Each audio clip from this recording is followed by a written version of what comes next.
ಪ್ರತಿಯೊಬ್ಬ ಜೀವಿಯ ಬಯಕೆ ಏನಿರ್ತದೆ? ಎಲ್ಲರೂ ಜೀವನದಲ್ಲಿ ಏನನ್ನು ಬಯಸ್ತಾರೆ? ಎಲ್ಲರೂ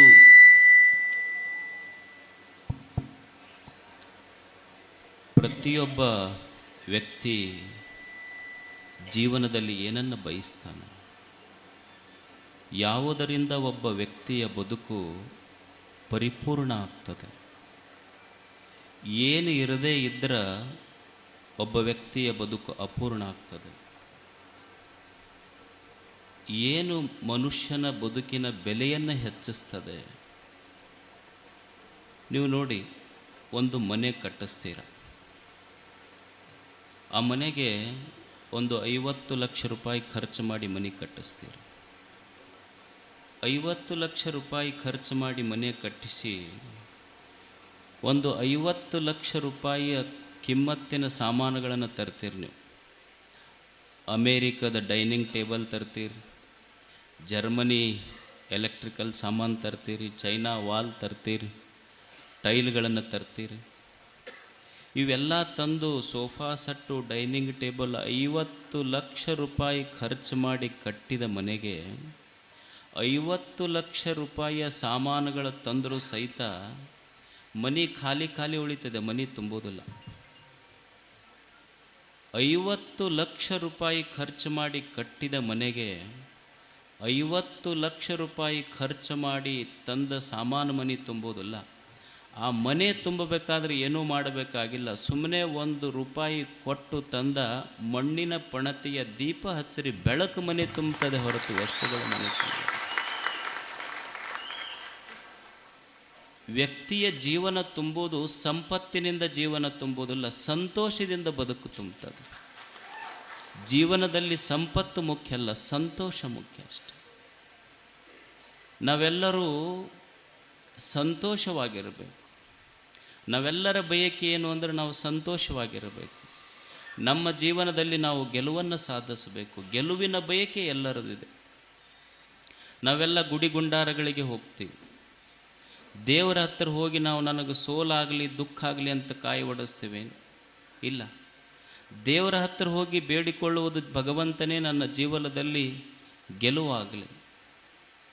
ಇವತ್ತು ನೀವು ಸೆಮಿನಾರ್ಗಳನ್ನು ಕಂಡಕ್ಟ್ ಮಾಡ್ತೀರಿ, ಎದಕ್ಕೆ? ಹೌ ಟು ವಿನ್, ಹೇಗೆ ಗೆಲುವನ್ನು ಸಾಧಿಸಬೇಕು. ಅದು ವ್ಯಾಪಾರವಿರಲಿ, ಉದ್ಯೋಗವೂ ಇರಲಿ, ಗೆಲುವನ್ನು ಸಾಧಿಸಬೇಕಲ್ಲ ಜೀವನದಲ್ಲಿ. ನೀವು ಮನೆ ಶಾಂತಿ ಮಾಡಿಸ್ತೀರಿ, ಜ್ಯೋತಿಷಿಗಳ ಹತ್ರ ಹೋಗ್ತೀರಿ, ಎದಕ್ಕೆ ಹೋಗ್ತೀರಾ? ಹೇಗೆ ಮಾಡಿದ್ರೆ ಜೀವನದಲ್ಲಿ ಗೆಲುವನ್ನು ಸಾಧಿಸಬಲ್ಲೆ? ಅಂದರೆ ಜೀವನದಲ್ಲಿ ಎಲ್ಲರ ಬಯಕೆ ಏನು ಅಂದ್ರೆ ನಾನು ಸಂತೋಷವಾಗಿರಬೇಕು, ನಾನು ಜೀವನದಲ್ಲಿ ಗೆಲುವನ್ನು ಸಾಧಿಸಬೇಕು, ನನ್ನದು ಗೆಲುವಿನ ಜೀವನವಾಗಬೇಕೆ ಹೊರತು ಸೋಲಿನ ಜೀವನ ಆಗಬಾರದು. ಇದು ಎಲ್ಲರ ಬಯಕೆ. ಇದು ಎಷ್ಟೇ ಕಷ್ಟಗಳು ಬರಲಿ, ನೋವುಗಳೇ ಇರಲಿ, ನಿರಾಶೆಗಳಿರಲಿ, ಅವುಗಳ ಮಧ್ಯದಲ್ಲಿ ಬದುಕಬೇಕಲ್ಲ. ಒಂದು ಗುಬ್ಬಿ ಇರ್ತದೆ. ನೀವು ನೋಡಿ, ಈ ಹೊಲದಾಗ ಹೋಗಿ ಜ್ವಾಳದ ದಂಟಿನ ಮೇಲೆ ಕುಂತಂದ್ರೆ ಅವ ಡಬ್ಬಿ ಬಡ್ದು ಅದನ್ನು ಎಬ್ಬಿಸಿ ಕಳಿಸ್ತಾನೆ. ಆ ಕಡೆ ಹೊಲದಾಗ ಹೋಗಿ ಕುಂತಂದ್ರೆ ಅವ ಡಬ್ಬಿ ಬಡ್ದು ಎಬ್ಬಿಸಿ ಕಳಿಸ್ತಾನೆ. ಅದಕ್ಕೆ ಏನು ನಮ್ಮಂಗೇನು ರೇಷನ್ ಕಾರ್ಡ್ ಐತೆ, ಅದಕ್ಕೆ ಯಾರೂ ಕೊಟ್ಟಿಲ್ಲ ಅಂದ್ರೆ ಏನು ರೇಷನ್ ಕಾರ್ಡ್ ಕೊಡ್ತೈತಪ್ಪ ಸರ್ಕಾರ, ಒಂದು ₹5 kg ಅಕ್ಕಿರ ಕೊಡ್ತೈತಿ, ₹1 kg ಅಕ್ಕಿ. ಈ ಹೊಲದಾಗ ಕುಂತ್ರ ಅವ್ರು ಎಬ್ಬಿಸ್ತಾರ, ಆ ಹೊಲದಾಗ ಕುಂತವರು ಎಬ್ಬಿಸ್ತಾರ. ಅದಕ್ಕೇನು ರೇಷನ್ ಕಾರ್ಡ್ ಇಲ್ಲ, ಲೈಫ್ ಇನ್ಶೂರೆನ್ಸ್ ಇಲ್ಲ, ಏನೂ ಇಲ್ಲ, ಆದರೂ ಬದುಕ್ತೈತಲ್ಲ. ಅದು ರೆಕ್ಕೆಗಳ ಮೇಲೆ ಭರವಸೆಯ ಬದುಕನ್ನು ಕಟ್ತೈತೆ. ಒಂದು ಗುಬ್ಬಿ ಅಷ್ಟೇ. ಅದೇನು ಸಾಲಿಗೆ ಹೋಗಿಲ್ಲ, ಯಾವ ಸೆಮಿನಾರಿಗೆ ಅಟೆಂಡ್ ಆಗಿಲ್ಲ. ಇದು ಭರವಸೆಯ ಬದುಕು. ಎಷ್ಟು ಜನ ಕಣ್ಣಿಲ್ಲಾರ್ದವರು ನಮ್ಮ ಜೀವನನ ಮುಗಿತಪ್ಪ, ಇನ್ನೇನು ಜೀವನ, ನಮಗೆ ಕಣ್ಣಿಲ್ಲ ಅಂದ್ರೆ ಮುಗಿದು ಹೋತಲ್ಲ ಜೀವನ ಅಂತ ಎಷ್ಟು ಜನ ಭಿಕ್ಷುಕರಾಗಿಲ್ಲ ಹೇಳಿ? ನಮಗೆ ಕಣ್ಣ ಇಲ್ಲಾಂದ್ರೆ ಜೀವನನ ಮುಗಿತಿಲ್ಲ ಅಂತ ತಿಳ್ಕೊಂಡು ಎಷ್ಟು ಜನ ಈ ಭೂಮಿಯ ಮೇಲೆ ಭಿಕ್ಷುಕರಾಗ್ಯಾರ. ಆದರೆ ನಮ್ಮ ಮಧ್ಯದಲ್ಲಿ ಒಬ್ಬ ವ್ಯಕ್ತಿ ಇದ್ದ, ಅವನಿಗೆ ಕಣ್ಣೇ ಇರಲಿಲ್ಲ. ನನಗೆ ಕಣ್ಣಿರದಿದ್ರೆ ಏನಾಯ್ತು? ಕಣ್ಣಿರಲಾರ್ದವ್ರಿಗೆ ನಾನು ಕಣ್ಣಾಗಬೇಕಂದ ಪಂಚಾಕ್ಷರಿ ಗವಾಯಿಗಳಾಗಿದ್ದವರು. ಇದು ಭರವಸೆಯ ಬದುಕಷ್ಟೆ. ಗೆಲುವೆನೆಂಬ ಭಾಷೆ ಭಕ್ತನದು. ಜಂಬೂ ದ್ವೀಪ ನವಖಂಡ ಪೃಥ್ವಿಯೊಳಗೆ ಕೇಳಿರಯ್ಯ ಎರಡಾಳಿನ ಭಾಷೆ. ಇಲ್ಲಿರುವ 2 ಭಾಷೆಗಳು ನಾವು ಹೇಳ್ತೀವಿ ಕನ್ನಡ, ಇಂಗ್ಲೀಷ್, ಹಿಂದಿ, ಫ್ರೆಂಚ್, 1000 ಭಾಷೆಗಳು ಸುಳ್ಳು, ಭಾಷೆಗಳೆಲ್ಲ ಸತ್ಯ. ಆದರೆ ಇರುವ 2 ಭಾಷೆಗಳೆಂದರೆ ಒಂದು ದೇವನ ಭಾಷೆ, ಇನ್ನೊಂದು ಭಕ್ತನ ಭಾಷೆ. ಈ ಭೂಮಿಯ ಮೇಲೆ ದೇವನ ಭಾಷೆ ಏನು ಅಂದ್ರೆ ನಿನಗೆ ಜನ್ಮ ಕೊಡಿಸಿನಿ ಈ ಭೂಮಿ ಮೇಲೆ ಅಂದ್ರೆ ಸಾವಿರಾರು ಕಷ್ಟಗಳನ್ನು ಅದರ ಜೊತೆಗೆ ಕೊಟ್ಟಿನಿ ಅನ್ನೋದು ದೇವನ ಭಾಷೆ. ಕೊಲುವೆನೆಂಬ ಭಾಷೆ ದೇವನದಾದರೆ ಗೆಲುವೆನೆಂಬ ಭಾಷೆ ಭಕ್ತನದು. ನೋಡ ಭಗವಂತನೇ, ನೀನು ಸಾವಿರ ಕಷ್ಟಗಳನ್ನು ನನಗೆ ಕೊಡು. ನಿನ್ನ ಗುಡಿಗೆ ಬರುವುದು ನೀನು ಕೊಟ್ಟ ಕಷ್ಟ, ನೀನು ಕಷ್ಟ ಕೊಡಬೇಡ ಅಂತ ನಿನ್ನ ಗುಡಿಗೆ ಬರುವುದಿಲ್ಲ. ನಾನು ನನ್ನ ಕಷ್ಟಗಳನ್ನು ಪರಿಹಾರ ಮಾಡುವಂತ ಕೇಳುವ ಹೇಡಿ ಭಕ್ತನೂ ನಾನಲ್ಲ. ನಿನ್ನ ಗುಡಿಗೆ ಎದಕ್ಕೆ ಬರ್ತೀನಿ ಅಂದ್ರೆ ಕಷ್ಟ ಕೊಡಬೇಡ ಅಂತ ಕೇಳಲಿಕ್ಕೆ ಬರುವುದಿಲ್ಲ. ನೀ ಕೊಡುವ ಕಷ್ಟಗಳನ್ನು ತಾಳಿಕೊಳ್ಳುವ ಸಾಮರ್ಥ್ಯ ಕೊಡುವಂತ ಕೇಳಕ್ಕೆ ಬಂದಿರ್ತೀನಿ. ಇದು ಗೆಲುವಿನ ಭಾಷೆ, ಇದು ಭಕ್ತನ ಭಾಷೆ. ಇದು ಏನು ಬದುಕಿದ್ರೆ ಈ ಭೂಮಿ ಮೇಲೆ ಜನ. ಅಮೇರಿಕಾದೊಳಗೊಂದು ಅರಿಜೋನಾ ಅಂತ ಒಂದು ಪ್ರಾಂತ್ಯ, ಅಲ್ಲಿ ಒಂದು ದಂಪತಿಗಳಿಗೆ ಒಂದು ಮಗು ಹುಟ್ಟಿತು. ಮಕ್ಕಳೆಲ್ಲರಿಗೂ ಹುಟ್ಟುತ್ತವೆ, ಏನು ಆಶ್ಚರ್ಯ ಇಲ್ಲ. ಒಂದು ಆಶ್ಚರ್ಯ ಏನಾಗಿತ್ತು ಅಂದ್ರೆ ಆ ಮಗುವಿಗೆ ಹುಟ್ಟುವಾಗನೇ 2 ಕೈ ಇರಲಿಲ್ಲ. ಆಕೆಗೆ ಜೆಸಿಕಾ ಅಂತ ಹೆಸರಿಟ್ಟರು ಅವ್ರ ತಂದೆ ತಾಯಿ. ಸಣ್ಣ ಮಗು, ಜೆಸಿಕಾ ಕಾಕ್ಸ್ ಆ ಮಗುವಿನ ಹೆಸರು. ಆಕೆಗೆ ಹುಟ್ಟುವಾಗ 2 ಕೈ ಇರಲಿಲ್ಲ. ತಂದೆ ತಾಯಿಗೆ ಚಿಂತೆ ಆಯಿತು, ಸಣ್ಣ ಮಗು ಹುಟ್ಟುವಾಗನೇ 2 ಕೈ ಇಲ್ಲ, ಮುಂದೆ ಏನು ಮಾಡಬೇಕು ಮಗುವಿಗೆ. ಮಗು ಬೆಳೀತಾ ಅದು ಬರೀಲಿಕ್ಕೆ ಶುರು ಮಾಡ್ತು. 2 ಕೈ ಇಲ್ಲ, ಆ ಮಗು ಬರೀಲಿಕ್ಕೆ ಹೇಗೆ ಶುರು ಮಾಡ್ತು ಅಂದ್ರೆ ಕಾಲೊಳಗೆ ಪೆನ್ ಇಟ್ಕೊಂಡು ಬರೀಲಿಕ್ಕೆ ಶುರು ಮಾಡ್ತು. ತಾನ ಸ್ನಾನ ಮಾಡೋದು ಹೆಂಗೆ ಕಲಿತು ಅಂದ್ರೆ ಕಾಲಿನಿಂದನೇ ಜಳಕ ಮಾಡೋದು ಕಲಿತು, ಕಾಲಿನಿಂದನೇ ಚಮಚ ತೊಗೊಂಡು ಉಣ್ಣೋದು ಕಲಿತು, ಕಾಲಿನಿಂದ ಅಕ್ಷರ ಬರೆಯುವುದು ಕಲಿತು, ಕಾಲಿನಿಂದನೇ ಪೇಜ್ ಹೊಳಿಸಿ ಓದುವುದು ಕಲಿತು. ನಿಮಗೆ ಆಶ್ಚರ್ಯ ಅನ್ನಿಸ್ಬೋದು, 10ನೇ ಕ್ಲಾಸ್ ನಮ್ಮಲ್ಲಿ ಹೆಂಗೆ ಅಲ್ಲಿ SSLC ರಿಸಲ್ಟ್ ಬಂದಾಗ 2 ಕೈ ಇಲ್ಲದ ಮಗು ಸಾಲಿಗೆ ಟಾಪ್ ಆಗಿತ್ತು, ಫಸ್ಟ್ ರ್ಯಾಂಕ್ ಬಂದಿದ್ಲ. 2 ಕೈ ಇಲ್ಲ ಆಕೆಗೆ. ಆ ಮಗು ಅಷ್ಟೇ ಬಿಡಲಿಲ್ಲ, 2 ಕೈ ಇಲ್ಲ, ಅದು ಕರಾಟಿಗೆ ಹಚ್ಚದ್ಲಕ್ಕೆ. ನಿಮಗೆ ಆಶ್ಚರ್ಯ ಅನ್ನಿಸ್ಬೋದು. ಆ ಅರಿಜೋನಾ ಸ್ಟೇಟಿಗೆ 2 ಕೈ ಇಲ್ಲದ ಮಗು ಬ್ಲ್ಯಾಕ್ ಬೆಲ್ಟಿನೊಳಗೆ ಫಸ್ಟ್ ಬಂದಿದ್ಲಕ್ಕೆ, ಕಾಲಿನಿಂದ ಕರಾಟೆ ಆಡಿದ್ಲು. ಇಷ್ಟಕ್ಕೆ ನಿಲ್ಲಿಲ್ಲ ಮಗು. ಒಂದು ದಿವಸ ಅದು ಕನಸು ಕಾಣ್ತು, ಏನು ಅಂದ್ರೆ ನಾನು ಫ್ಲೈಟ್ ಹಾರಿಸ್ಬೇಕು, ಫ್ಲೈಟ್ ನಡೆಸಬೇಕು ಅಂತ. ಆಕೆ ಅಪ್ಲಿಕೇಶನ್ ಹಾಕಿದ್ರೆ ಸರ್ಕಾರ ನಿನಗೆ ಕೈ ಇಲ್ಲ, ನಿನಗೆ ವಿಮಾನ ನಡೆಸಕ್ಕೆ ಬಿಡಂಗಿಲ್ಲ ಅಂತ. ಆಮೇಲೆ ಕೋರ್ಟಿಗೆ ಹೋಗಿ ಪರ್ಮಿಷನ್ ತಗೊಂಡು, ಆಶ್ಚರ್ಯ ಅನ್ನಿಸ್ಬೋದು, 2 ಕೈ ಇಲ್ಲದೆ ವಿಮಾನ ನಡೆಸಿದ ವಿಶ್ವದ ಮೊದಲ ಮಹಿಳೆ ಜೆಸಿಕಾ ಕಾಕ್ಸ್ ಆಗಿದ್ಲು. ಇದು ಸಾಹಸಿಗರ ಭಾಷೆ. ನೋಡಿ, ಆಕೆ ನಮ್ಮ ಹಾಗೆ ಏನು ಕೈ ಇಲ್ಲ ಅಂದ ಕೂಡಲೇ ಹೋಗಿ ಹೋಮ ಮಾಡಿಸ್ಲಿಲ್ಲ, ಶಾಂತಿ ಮಾಡಿಸ್ಲಿಲ್ಲ, ಜ್ಯೋತಿಷ್ಯ ಕೇಳಲಿಲ್ಲ. ಆಕೆ ಅಂಗೈಯೊಳಗಿನ ರೇಖೆಯನ್ನು ನಂಬಲಿಲ್ಲ, ಮುಂಗೈಯೊಳಗಿನ ಬಲವನ್ನು ನಂಬಿ ಬದುಕಿದ್ಲು. ಇದು ಸಾಹಸಿಗನ ಭಾಷೆ. ನಮಗೆ ಒಂದು ಸ್ವಲ್ಪ ಕನ್ಯಾ ಸಿಗಲಿಲ್ಲ ಅಂದ್ರೆ ಹೋದಿವೆ ಗುಡಿಗೆ, ದೇವರ ಏನು ಮಾಡೋದಪ್ಪ, ಕನ್ಯಾನೇ ಸಿಗುವಲ್ಲ ನಮಗೆ. ನಮ್ಮ ಸಾಹಸದ ಭಾಷೆ ಹೋಗಿ, ಅದು ಹನುಮನ್ ದೇವ್ರ ಗುಡಿಗೆ ಹೋಗಿ ನೋಡಪ್ಪ ಕನ್ಯಾ ಸಿಗುವಲ್ದು, ಏನಾರ ಮಾಡಿ. ಅವ ಹನುಮನ್ ದೇವ್ರಂದ ಮೊದಲು ಕೆಳಗಿಳಿ ಅಂದ. ಈ ಲಗ್ನ ಆದವ್ರು ಜಗಳ ಬಿಡ್ಸಕ್ಕೆ ಹೋಗಿ ನಂದ ಲಗ್ನ ಆಗಿಲ್ಲ ಇನ್ನೂ, ನಿನಗೆಲ್ಲಿ ಕನ್ಯಾ ಹುಡುಕಿ ಕೊಡ್ಲ. ಒಬ್ಬ ಕೈ ಇಲ್ಲದ ಮಗುವಿನ ಸಾಹಸದ ಭಾಷೆ ಎಂಥದ್ದು, ನಮ್ಮ ಸೋಲಿನ ಭಾಷೆ ಯಾವ ಕಡೆ.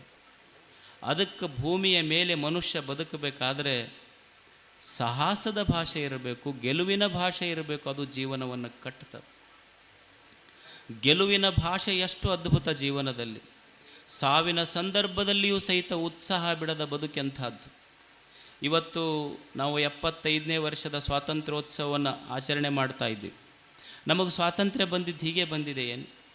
ಇಲ್ಲ. ಸಾವಿರ ಜನ, ಸಾವಿರ ಮಕ್ಕಳು ಇದಕ್ಕಾಗಿ ಪ್ರಾಣ ಕೊಟ್ಟರು. ಒಂದು ಘಟನೆ ನಡೀತು 1947ಕ್ಕಿಂತ ಮುಂಚೆ. ಬ್ರಿಟಿಷರ ಕಚೇರಿಯ ಮೇಲೆ ಯಾರೂ ಭಾರತದ ಧ್ವಜವನ್ನು ಹಾರಿಸಬಾರ್ದಾಗಿತ್ತ. ಇವತ್ತು ನೀವು ಘರ್ ಮೇ ತಿರಂಗ ನೀವು ಎಲ್ಲಿ ಬೇಕಾದರೂ ಹಾರಿಸ್ಬೋದು, ಎಷ್ಟು ಸ್ವಾತಂತ್ರ್ಯ. ಆದರೆ 1947ಕ್ಕಿಂತ ಮುಂಚೆ ತ್ರಿವರ್ಣ ಧ್ವಜವನ್ನು ಎಲ್ಲಿ ಹಾರಿಸ್ತಿರಲಿಲ್ಲ.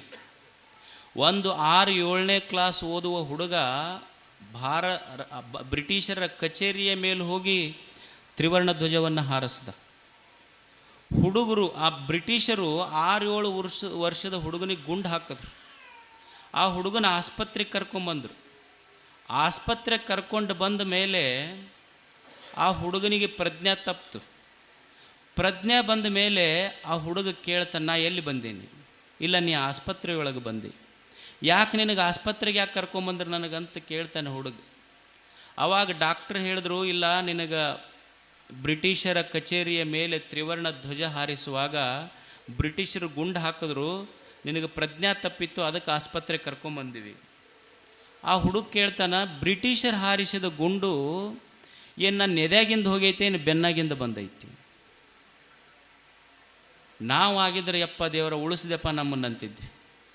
ಆ ಹುಡುಗ ಡಾಕ್ಟ್ರಿಗೆ ಕೇಳ್ತೇನೆ, ವೈದ್ಯರಿಗೆ, ಬ್ರಿಟಿಷರ ಹಾರಿಸಿದ ಗುಂಡು ನನ್ನ ಎದೆಯಾಗಿಂದ ಬಂದೈತೋ ಅಥವಾ ಬೆನ್ನಾಗಿಂದ ಬಂದೈತೋ? ಅವಾಗ ವೈದ್ಯರು ಕೇಳ್ತಾರೆ, ಅಲ್ಲ, ಅವರು ಬೆನ್ನಾಗರ ಬಂದಿರಲಿ ಎದೆಯಾಗ್ಯಾರ ಹೋಗಿರಲಿ, ಪ್ರಶ್ನೆ ಏನೈತೆ ಅದ್ರಾಗ, ಸಮಸ್ಯೆ ಏನೀಗ?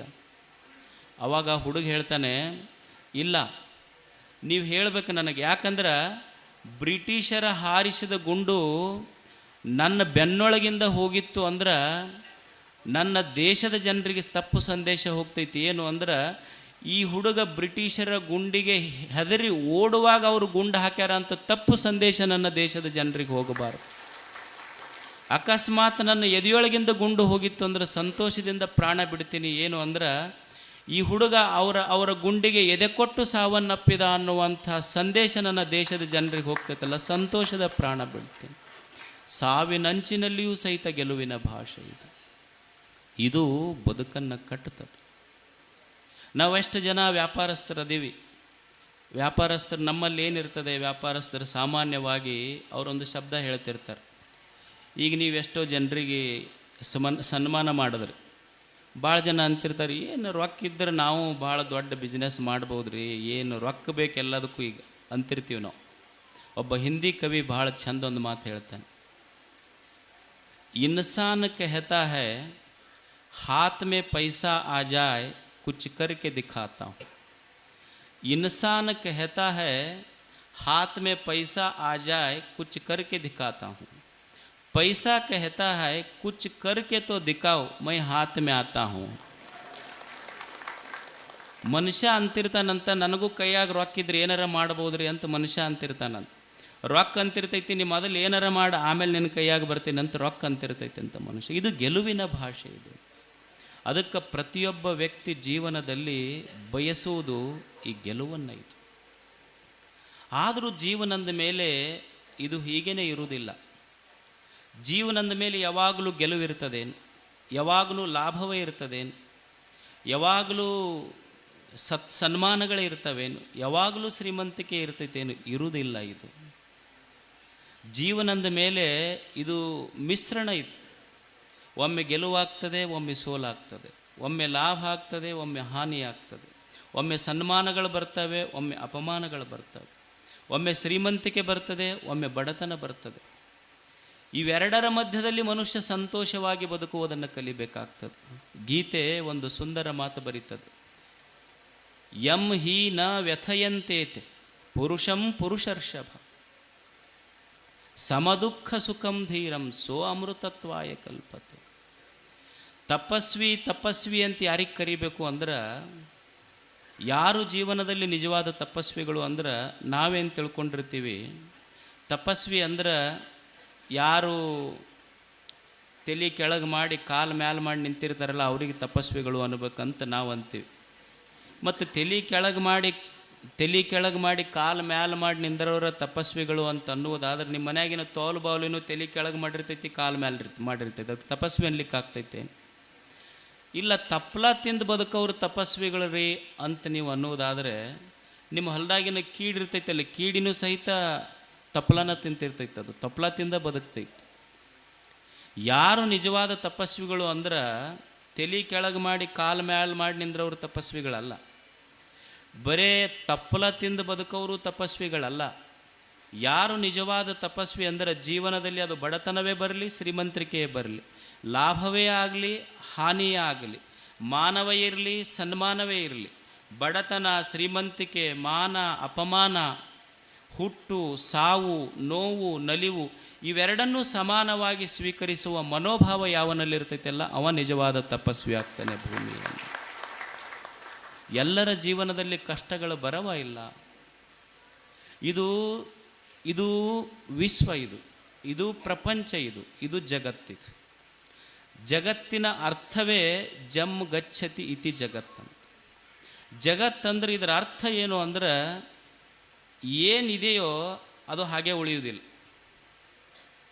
ಏನು ಕಾಣ್ತೈತಿ ಅದು ಕಂಡಂಗಿರುವುದಿಲ್ಲ. ಇದು ಜಗತ್ತಿನ ಲಕ್ಷಣ. ಜಗತ್ತಿನ ಲಕ್ಷಣ ಏನು ಅಂದ್ರೆ ಅದು ಇದ್ದಂಗಿರುವುದಿಲ್ಲ, ಇದು ಸದಾ ಪರಿವರ್ತನಾಶೀಲ.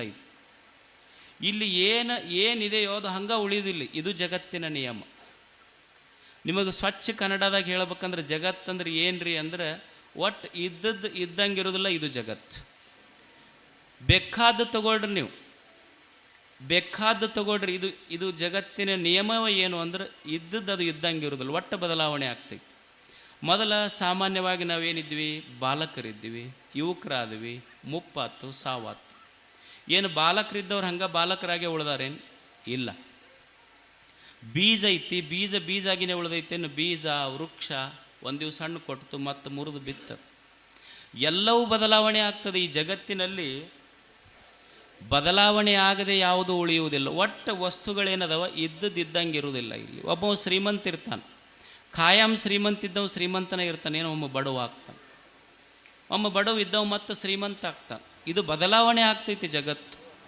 ಇಲ್ಲಿ ಏನಿದೆಯೋ ಅದು ಇದ್ದಂಗೆ ಇರುವುದಿಲ್ಲ, ಎಲ್ಲವೂ ಬದಲಾವಣೆ ಆಗ್ತದೆ. ಈಗ ನೀವು ನೋಡಿ, ಬಹಳ ಮಂದಿ ಈಗ ವಯಸ್ಸಾಗಿರ್ತದೆ, ವಯಸ್ಸಾದ ಮೇಲೆ ನಮ್ಮ ಕೂದಲು ಬೆಳ್ಳಗೆ ಕಾಣಬಾರ್ದಂತ ಎಷ್ಟೋ ಮಂದಿ ನಾವು ಹೇರ್ ಡೈ ಹಚ್ತೀವಿ, ಬಣ್ಣ ಹಚ್ತೀವಿ. ಬಣ್ಣ ಹಚ್ಚಿದಾಗ ಅದು ಕೂದಲು ಅಂತಿರ್ತೈತಿ. ನಾವು ಹೇರ್ ಸ್ಟೈಲ್ ಮಾಡಿಕೊಂಡು ರಸ್ತೆಯೊಳಗೆ ಓಡ್ತಿರ್ತೀವಿ, ಅವಾಗ ಅದು ಬಣ್ಣ ಅಂತಿರ್ತೈತಿ, ನಾ ಅದಿನಂತ ನಿನ್ನ ಬಣ್ಣ ಚಂದ ಐತಿ, ನಾ ಹೋದ್ರೆ ನಿನ್ನ ಬಣ್ಣ ಬಯಲಿಗೆ ಬರ್ತೈತಿ ಅಂತದು ಬಣ್ಣ ಅಂತಿರ್ತೈತೆ. ಅದು ಇರುವುದಿಲ್ಲ, ಇದ್ದಂಗೆ ಐತೇನು. ಮೊದಲು ಏನು ಹೇರ್ ಸ್ಟೈಲ, ಮೊದಲು ಕೂದಲ, ಮೊದಲು ಹಂಗೆ ಉಳಿತೈತೇನು? ಎಲ್ಲವೂ ಬದಲಾವಣೆ ಆಗ್ತೈತಿ. ಮತ್ತು ವಯಸ್ಸಾದ ಮೇಲೆ ಕೂದಲು ಬೆಳ್ಳಗಾಗೋದಲ್ಲ ಮನುಷ್ಯಾಗ. ಈಗ ನೀವು ಊಟ ಮಾಡ್ತಿರ್ತೀರಿ, ಊಟ ಮಾಡುವಾಗ ಮೊದಲು ಏನು ಉಣ್ತೀರಿ? ರೊಟ್ಟಿ ಚಪಾತಿ ಉಣ್ತೀರಿ. ಆಮೇಲೆ ಏನು ಉಣ್ತೀರಿ? ಹೋಳಿಗೆ ಹುಗ್ಗಿ ಸ್ವೀಟ್ ಉಣ್ತೀರಿ. ಲಾಸ್ಟಿಗೆ ಏನು ಉಣ್ತೀರಿ? ಅನ್ನ ಉಣ್ತೀರಿ. ಅನ್ನ ಹೆಂಗಿರ್ತೈತಿ?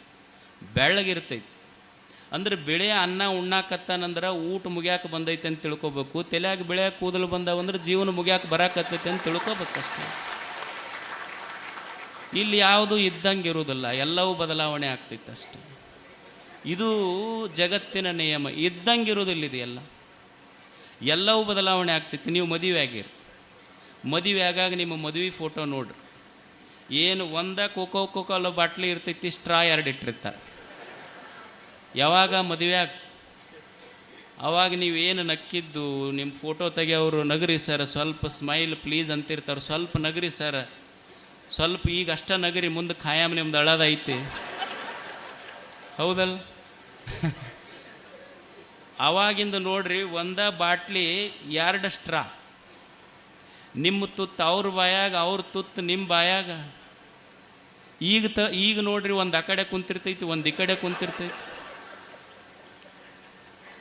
ನೀವು ಯಾರ ಮನೆಗಾರ ಹೋಗಿ ಕೇಳ್ರಿ, ಭಾಳ ಮಂದಿ ಮಠಕ್ಕೆ ಬರ್ತಿರ್ತಾರೆ, ಯಪ್ಪ ಅದಕ್ಕೆ ನನಗೆ ಒಟ್ಟ ಹೊಂದಿಕಿಲ್ಲ ನೋಡಿ. ಅವಾಗ ಅದು ಫೋಟೋ ನೋಡಿ ಅಲ್ಲಿ ಗುರುಗಳು ಕೇಳಿದ್ರೆ, ಅಲ್ಲೋ ತಮ್ಮ, ಅವ್ರ ತುತ್ತು ನಿನ್ನ ಬಾಯಾಗ, ನಿನ್ನ ತುತ್ತು ಅವ್ರ ಬಾಯಾಗ. ಅವಾಗ ಅವ ಅಂದ, ಯಪ್ಪ ಆ ತುತ್ತ ಕೂತು ತಂದೈತೋ ನನಗೀಗ. ಹಂಗೆ ಉಳಿತೈತೇನೆ ಹೇಳ್ರಿ ಜೀವನದೊಳಗೆ. ಇದು ಜಗತ್ತಿನ ನಿಯಮ. ಅಂದ್ರೆ ಇದ್ದಂಗಿರೋದಿಲ್ಲ ಅಷ್ಟೆ, ಎಲ್ಲವೂ ಬದಲಾವಣೆ ಆಗ್ತದೆ. ಏರ್ದವರು ಇಳಿಬೇಕಾಗ್ತೈತಿ, ಅರಳಿದ್ದು ಬಾಡಬೇಕಾಗ್ತೈತಿ, ಕಟ್ಟಿದ್ದು ಬೀಳಬೇಕಾಗ್ತೈತಿ, ಹುಟ್ಟಿದ್ದು ಸಾಯಬೇಕಾಗ್ತೈತಿ. ಇದು ಜಗತ್ತಿನ ನಿಯಮ. ಇದು ಸತ್ಯ. It is reality of life. ಇದು ಜೀವನದ ಸತ್ಯವನ್ನು ನಾವು ಅರ್ಥ ಮಾಡಿಕೊಳ್ಳೋದಷ್ಟೇ. ಕಷ್ಟಗಳು ಬರ್ತಾವೆ, ಜೀವನದಲ್ಲಿ ಬರುವುದಲ್ಲ. ಅದಕ್ಕೆ ನಮ್ಮಲ್ಲಿ ಪತಂಜಲ ಮಹರ್ಷಿಗಳು ಹೇಳಿದರು, ಜೀವನದಲ್ಲಿ ಸೋಲಿದೆ, ಜೀವನದಲ್ಲಿ ಹಾನಿ ಇದೆ, ಜೀವನದಲ್ಲಿ ಅಪಮಾನಗಳಿವೆ.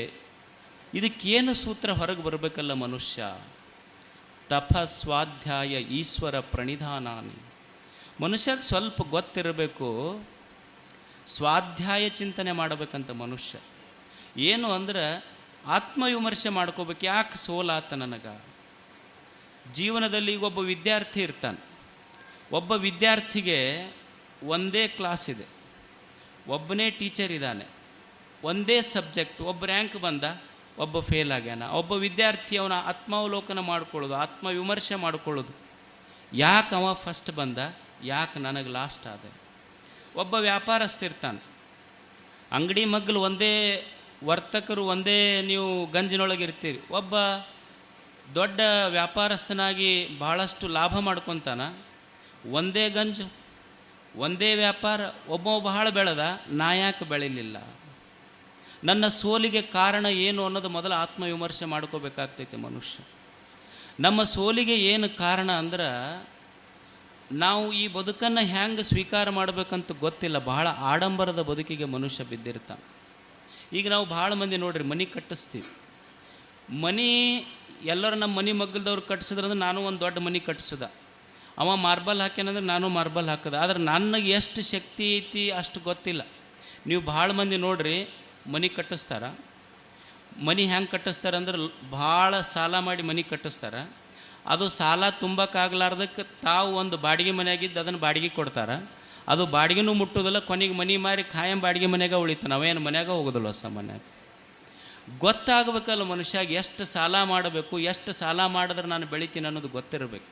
ಇದು ಆತ್ಮಾವಲೋಕನ. ಇದು ಸಾಲ ಎಷ್ಟು ಮಾಡಬೇಕು, ಒಬ್ಬ ವ್ಯಾಪಾರಸ್ಥನೇ ಇರಲಿ, ಒಬ್ಬ ಮನುಷ್ಯನೇ ಇರಲಿ, ಎಷ್ಟು ಸಾಲ ಮಾಡಬೇಕಂದ್ರೆ ನಾನು ತೀರಿಸುವಷ್ಟು ಸಾಲ ಮಾಡಬೇಕೇ ಹೊರತು ನಾನೇ ತೀರಿ ಹೋಗುವಷ್ಟು ಸಾಲ ಮಾಡಬಾರ್ದು. ಇದು ಕಲಿಯುವಂಥದ್ದೆಲ್ಲರೂ. ಇದು ಆತ್ಮಾವಲೋಕನ. ಇದು ಅಷ್ಟೇ.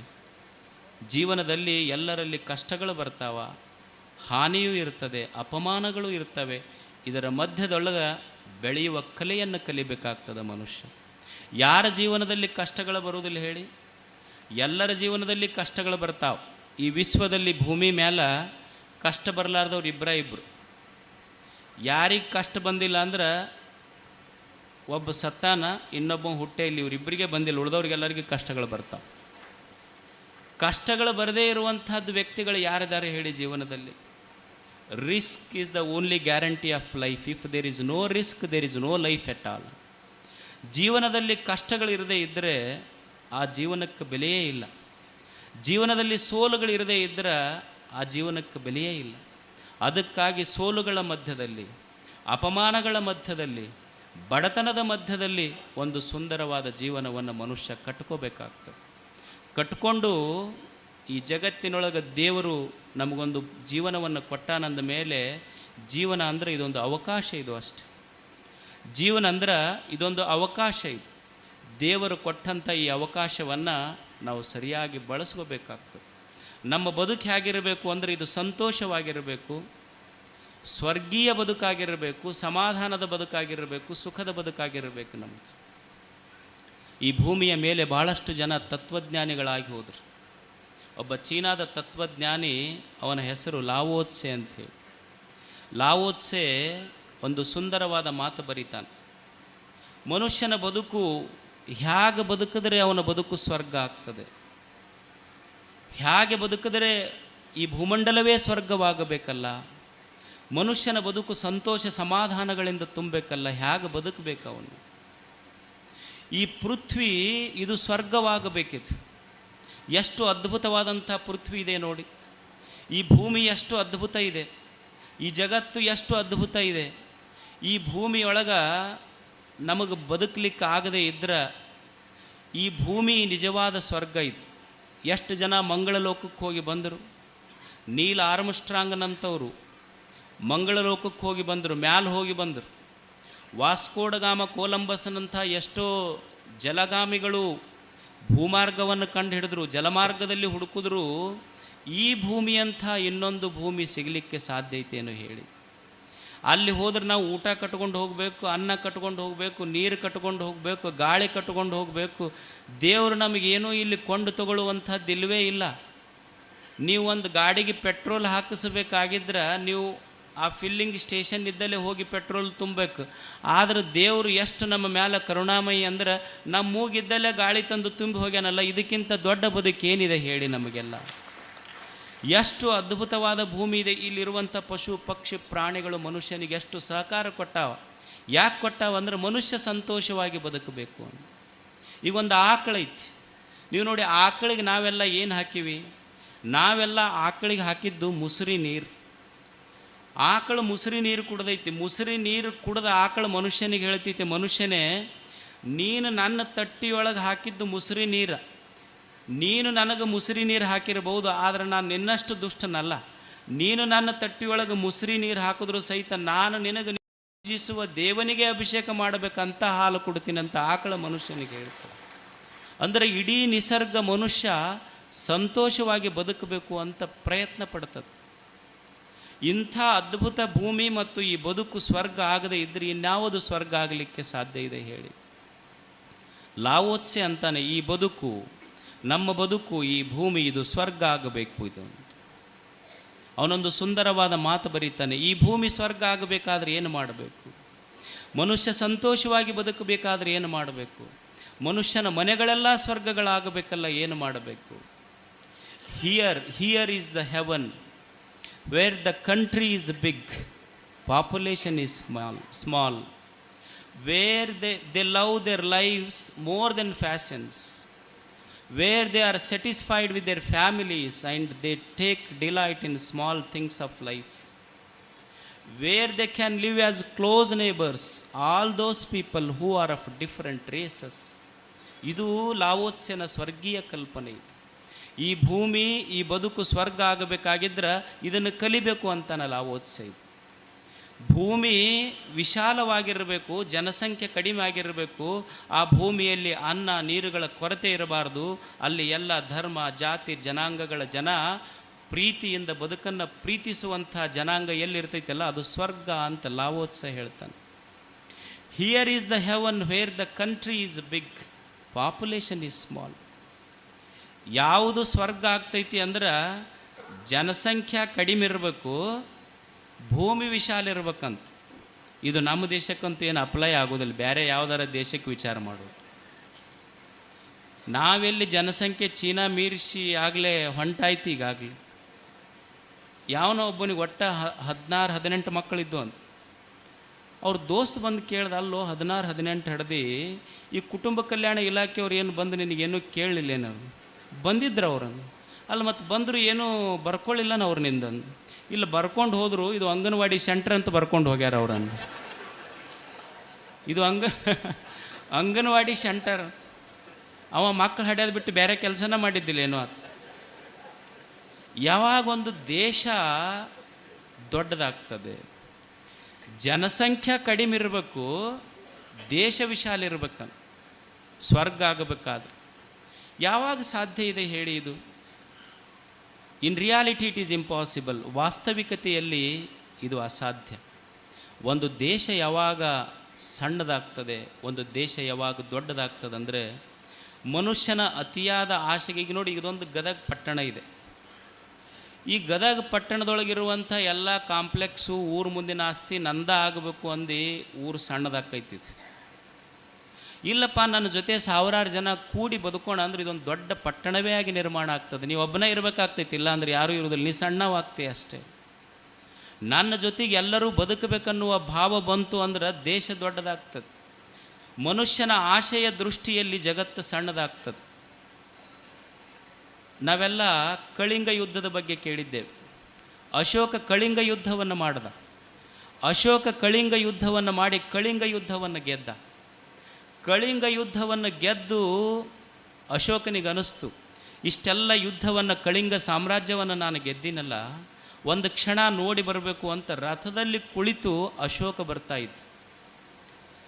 ಆ ಯುದ್ಧ ಭೂಮಿಯಲ್ಲಿ ಅಶೋಕ ಹಾದು ಹೋಗುವಾಗ ಅಲ್ಲೊಂದು ಮುದಿ ಕಳ್ತಿತ್ತು.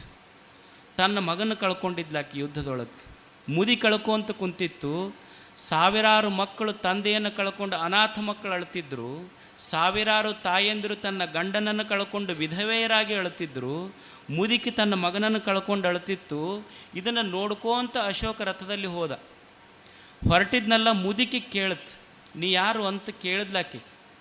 ಅವಾಗ ಅವ ಅಶೋಕ ಅಂತಾನ, ನಾನು ಅಶೋಕ, ಈ ಕಳಿಂಗ ಯುದ್ಧವನ್ನು ಗೆದ್ದಿನಲ್ಲ, ನಾನೇ ಅಶೋಕ ಅಂದ. ಅವಾಗ ಆ ಮುದಿಕಂತೈತಿ, ನೀ ಹ್ಯಾಂಗೆ ಅಶೋಕ ಆಗ್ತೀಯೋ, ಬರೇ ನಿನ್ನ ಹೆಸರಷ್ಟ ಅಶೋಕ. ಅಶೋಕ ಅಂತ ಯಾರಿಗನ್ನಬೇಕು ಅಂದರೆ, ಯಾವ ವ್ಯಕ್ತಿ ಇರುವ ಸ್ಥಳದಲ್ಲಿ ಶೋಕವೇ ಇರುವುದಿಲ್ಲವೋ ಅವನ ಅಶೋಕ ಆಗ್ತಾನೆ. ನೀ ಹ್ಯಾಂಗೆ ಅಶೋಕ ಆಗ್ತಿ ಅಂತ ಮುದಿಕಂತೈತಿ. ನೀನು ಕಟ್ಟಿರುವ ಸಾಮ್ರಾಜ್ಯ ಹೆಣಗಳ ದಿಬ್ಬಣದ ಮೇಲೆ ಕಟ್ಟಿದೆ ನಿನ್ನ ಸಾಮ್ರಾಜ್ಯ, ಇದು ಶಾಶ್ವತವಾಗಿ ಉಳಿಲಿಕ್ಕೆ ಸಾಧ್ಯ ಇದೆಯೇನು? ಸಾವಿರ ಸಾವಿರ ಅನಾಥ ಮಕ್ಕಳ ಗೋರಿಯ ಮೇಲೆ ಕಟ್ಟಿದ ನಿನ್ನ ಸಾಮ್ರಾಜ್ಯ ಉಳಿಲಿಕ್ಕೆ ಸಾಧ್ಯ ಇದೆಯೇನು? ಸಾವಿರ ಸಾವಿರ ಮಹಿಳೆಯರನ್ನು ವಿಧವೆಯರನ್ನಾಗಿ ಮಾಡಿ ಕಟ್ಟಿದ ನಿನ್ನ ಸಾಮ್ರಾಜ್ಯ ಶಾಶ್ವತವಾಗಿ ಉಳಿಲಿಕ್ಕೆ ಸಾಧ್ಯ ಇದೆಯೇನು? ಸಾಧ್ಯವೇ ಇಲ್ಲ. ಅಶೋಕ, ನೀನು ಯುದ್ಧದಲ್ಲಿ ಗೆದ್ದಿರಬಹುದು, ಆದರೆ ಜೀವನದಲ್ಲಿ ಸೋತಿದ್ದೀಯ ನೀನು. ಮುದುಕಿಯ ಮಾತು ಅಶೋಕನಿಗೆ ಪರಿಣಾಮ ಬೀರಿತ್ತು. ಅಲ್ಲೇ ಶಾಸ್ತ್ರಾಸ್ತ್ರವನ್ನು ಕೆಳಗಿಟ್ಟಿದ್ದ, ಯುದ್ಧ ಭೂಮಿಯ ಕಡೆಯಿಂದ ಬುದ್ಧ ಭೂಮಿಯ ಕಡೆಗೆ ನಡೆದಿದ್ದ. ಅದಕ್ಕಾಗಿ ಅವ ದೇವಾನಾಂ ಪ್ರಿಯ ಅಶೋಕ ಆದ. ಅವಾಗ ಜಗತ್ತು ವಿಶಾಲಾಗಿತ್ತು ಅವನಿಗೆ. ಬಡೀ ಭಾರತದ ಅಶೋಕ ಆಗಲಿಲ್ಲ, ವಿಶ್ವದ ಅಶೋಕ ಆಗಿದ್ದ, ದೇವನಿಗೆ ಪ್ರಿಯ ಆಗಿದ್ದ. ಮನುಷ್ಯನ ಆಶೆಗಳ ದೃಷ್ಟಿಯಲ್ಲಿ ಜಗತ್ತು ಸಣ್ಣದಾಗ್ತದೆ, ದಿವ್ಯ ಭಾವ ಇರಬೇಕಾಗ್ತದೆ ಅಷ್ಟೆ. Where they love their lives more than fashions. ಮನುಷ್ಯ ಏನನ್ನು ಪ್ರೀತಿಸ್ತಾನೆ ಅಂದ್ರೆ, ಇರುವಿಕೆಗಿಂತ ತೋರುವಿಕೆಗೆ ಬಹಳ ಪ್ರೀತಿ ಮಾಡ್ತಾನೆ. ಮನುಷ್ಯನ ಆಡಂಬರದ ಬದುಕು ಅವನನ್ನು ಬಹಳ ಅಟ್ರ್ಯಾಕ್ಟ್ ಮಾಡ್ತೈತಿ. ಒಬ್ಬ ಹೆಣ್ಮಗಳು ಮಗುವಿಗೆ ತೊಟ್ಲಾಗ ಹಾಕಿದ್ಲಂತ. ಎಲ್ಲರೂ ಬಂದಿದ್ದರು, ನೋಡಕ್ಕೆ ಬಂದಿದ್ದರು, ಬೀಗರು ಬಂದರು, ತಂದೆ ತಾಯಿ ಬಂದರು, ಸ್ನೇಹಿತರು ಬಂದರು. ಮಗು ಅಳ್ತಿತ್ತು. ಅವಾಗ ಹೆಣ್ಮಗಳು ಎಲ್ಲರಿಗೂ ಹೇಳ್ತಿದ್ದೆ, ನೋಡು ಬಂಗಾರ ತೊಟ್ಲ ಹಾಕೀನಿ, ಬೆಳ್ಳಿ ಕಾಲ್ಗಡ್ಗ ಹಾಕೀನಿ, ಹೂವು ಕಟ್ಟೀನಿ, ತೊಟ್ಲ ಕಟ್ಟೀನಿ, ಆದರೂ ಮಗು ಅಳ್ತೈತಿ ಅಂತ. ಅವಾಗ ಒಂದು ಮುದುಕಿ ಕೇಳ್ತಂತ, ಹೌದು ಬಂಗಾರ ತೊಟ್ಲ ಕಟ್ಟಿ, ಬೆಳ್ಳಿ ಕಾಲ್ಗಡ್ಗ ಹಾಕಿ, ಹೂವಿನ ತೊಟ್ಲ ಕಟ್ಟಿ, ಖರೆ ಆ ಮಗುವಿಗೆ ಹಾಲು ಕುಡಿಸಿ ಇಲ್ಲ ಅಂತಂದು. ಇಲ್ಲ, ಅದನ್ನು ಮರ್ತಿನ ಅಂದ್ಲಕ್ಕೆ. ಅಂದರೆ ಯಾವುದಕ್ಕೆ ಬೆಲೆ ಕೊಡಬೇಕಾಗಿತ್ತು ಅದಕ್ಕೆ ಬೆಲೆ ಇಲ್ಲ, ತೋರಿಕೆಗೆ ಬೆಲೆ ಇದೆ ಅಷ್ಟೆ. ಈ ಕನ್ಯಾ ನೋಡಕ್ಕೆ ಹೋಗ್ತಾರೆ, ವರ ನೋಡಕ್ಕೆ ಹೋಗ್ತಾರೆ. ಬಂದು ಕೂಡಲೇ ವರ ನೋಡಿ ಮಗಳಿಗೆ ಹೇಳ್ತಿರ್ತಾರೆ, ಏನು ಹುಡುಗನ ಮನೆ ಮುಂದೆ 20 ಕಾಂಪ್ಲೆಕ್ಸ್ ಅದಾವ, 10 ಕಾರ್ ಗಾಡಿ ಅದಾವ, 100 ಎಕರೆ ಹೊಲ ಐತಿ.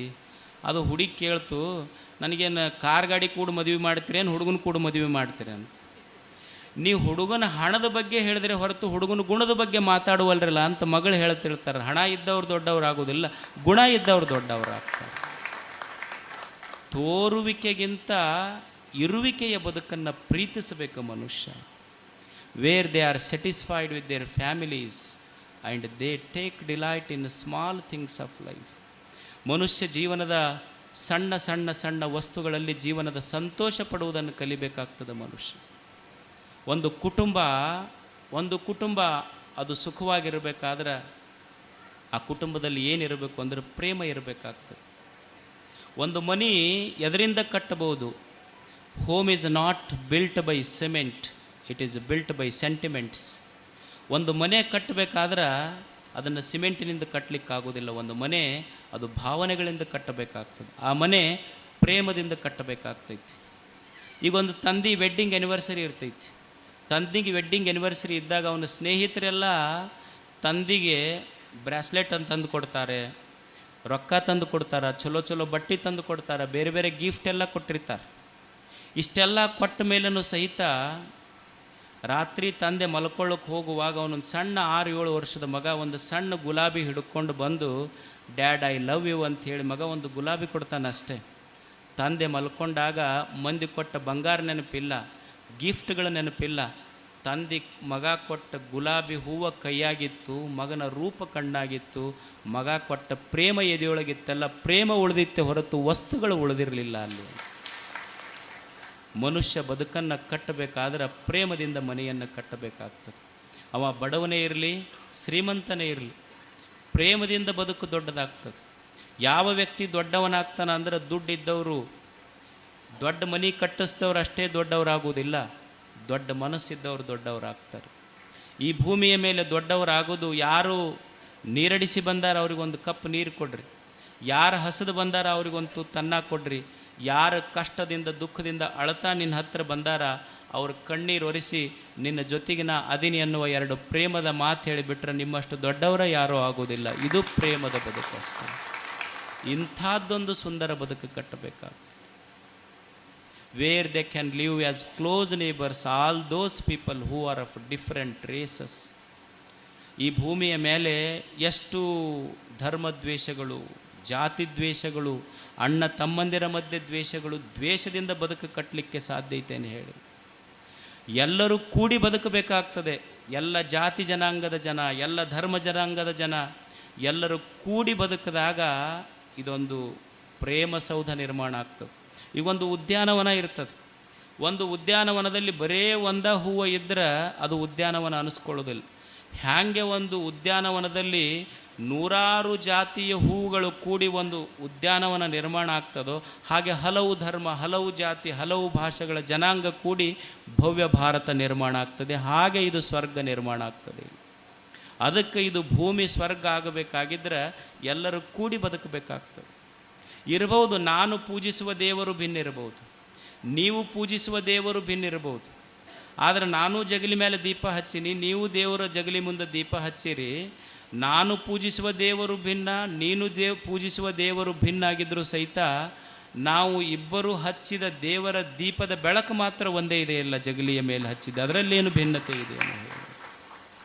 ಈ ಭೂಮಿಯ ಮೇಲೆ ಯಾರೂ ಸಣ್ಣವರಿಲ್ಲ, ಯಾರು ದೊಡ್ಡವರು ಇಲ್ಲ. ನಾವೆಲ್ಲ ದೇವನ ಕುಡಿಗಳಷ್ಟೇ. ದೇವರು ಈ ಭೂಮಿಗೆ ಕಳಿಸ್ಯಾನಂದ ಮೇಲೆ ಎಲ್ಲರೂ ಸಂತೋಷವಾಗಿ 4 ದಿವಸ ಬದುಕಿ ಹೋಗೋದಷ್ಟೆ. ಯಾರು ಸಣ್ಣವರು ಯಾರು ದೊಡ್ಡವ್ರು ಅದಾರ ಹೇಳಿರಲಿ. ಯಾರು ಯಾವಾಗ ದೊಡ್ಡವ್ರು ಆಗ್ತಾರಂತ ಹೇಳಕ್ಕೆ ಬರೋದಿಲ್ಲ, ಯಾರು ಯಾವಾಗ ಸಣ್ಣವ್ರು ಆಗ್ತಾರಂತನೂ ಹೇಳಕ್ಕೆ ಬರೋದಿಲ್ಲ. ಈ 9 ಇದೆಯಲ್ಲ, 9 ಈ ಸಂಖ್ಯೆಗೆ ಬಹಳ ಗರ್ವ ಬಂತಂತೆ. ಈ ಸಿಂಗಲ್ ಡಿಜಿಟ್ಸ್ ಏನಿದೆ ಇದರೊಳಗೆ ನಾನಾ ದೊಡ್ಡವ ಅಂತ ಅನ್ನಿಸ್ತಂತ. ಅದಕ್ಕೆ ನನ್ನಷ್ಟು ದೊಡ್ಡವ್ರು ಯಾರದಾರಂತ 9ಕ್ಕೆ ಅನ್ನಿಸ್ತು. ಅದು 9 ಸುಮ್ಮನೆ ಕೂಡಲಿಲ್ಲ, 8ಕ್ಕೆ ಹೋಗಿ ಕಪಾಳ ಕೊಡಿತಂಥದ್ದು. ಅದು 8 ಕೇಳ್ತು, 9ಕ್ಕೆ ಯಾಕೆ ಕಪಾಳ ಕೊಡಿದೆ? ದೂರ ಸರಿ, ನೀನು ನನಗಿನ್ನ ಸಣ್ಣವ, ನಾವು 9 ಭಾಳ ದೊಡ್ಡವ ಅಂತದ್ದು. ಅದು ಮತ್ತು ಇವಂದು ಹಿರಿಯಂದು ನೋಡಿತ್ತಲ್ಲ, ಅದು 8 ಸುಮ್ಮನೆ ಇರಲಿಲ್ಲ, 7ಕ್ಕೆ ಹೋಗಿ ಕಪಾಳ ಕೊಡಿತದು. ಅದು 7ಕ್ಕೆ ಕೇಳ್ತು, ನನಗ್ಯಾಕೆ ಹೊಡೆದಿ ಅಂತ. ನೀ ಸಣ್ಣವ, ನನಗಿನ್ನ ನಾ ದೊಡ್ಡವ, ನೀ ಹಿಂದಕ್ಕೆ ಸರಿ ಅಂತದ್ದು. ಅದು 7 6ಕ್ಕೆ ಹೊಡಿತು ಹೋಗಿ. 6ಕ್ಕೆ ಕೇಳ್ತು, ಯಾಕೆ ಹೊಡೆದಿ ಅಂತ. ನೀ ಸಣ್ಣವ, ನೀ ಹಿಂದಕ್ಕೆ ಸರಿ, 7 ನಾ ದೊಡ್ಡವ, ನೀ 6 ಸಣ್ಣವ ಅಂತ. ಅದು ಹಂಗೆ ಕಂಟಿನ್ಯೂ ನಡೀತು. 6 5ಕ್ಕೆ ಹೊಡಿತು, 5 4ಕ್ಕೆ ಹೊಡಿತು, 4 3ಕ್ಕೆ ಹೊಡಿತು, 3 2ಕ್ಕೆ ಹೊಡಿತು, 2 ಹೋಗಿ 1ಕ್ಕೆ ಹೊಡಿತು ಕಪಾಳಕ್ಕೆ. ಅದು 1 ಕೇಳ್ತು, ನನಗೆ ಯಾಕೆ ಹೊಡೆದೆ ನೀನು. ಅವಾಗ 2 ಹೇಳ್ತು, ನೀ ಸರಿ, 2 ನಾ ದೊಡ್ಡವ, 1 ನೀ ಸಣ್ಣವ ಅಂತ. ಮತ್ತು ಇವ್ರದ್ದು ನೋಡಿತ್ತಲ್ಲ, 1 ಸುಮ್ಮನೆ ಕೂಡಲಿಲ್ಲ. ಅದು 1 ಮುಂದೆ 0 ಇತ್ತಲ್ಲ, 0 ಹತ್ತಿರ ಹೋತದು. ಹೋಗಿ ಕಪಾಳಕ್ಕೆ ಹೊಡಿಲಿಲ್ಲ, ಅದ್ರ ಹತ್ತಿರ ಹೋಗಿ ನೋಡು ದೋಸ್ತ, ಇವ್ರು ದೊಡ್ಡವ್ರು ಅಂತ ಹೊಡೆದಾಡ್ದವ್ರು ಗಡ್ದಾಡ್ದವ್ರು ಬಡ್ದಾಡಿ ಹೋಗಲ್ಲಕ್ಕ, ನಾವಿಬ್ಬರು ಕೂಡಿರೋಣ ಅಂತೂ ಅದು 10 ಆಗಿತ್ತದು.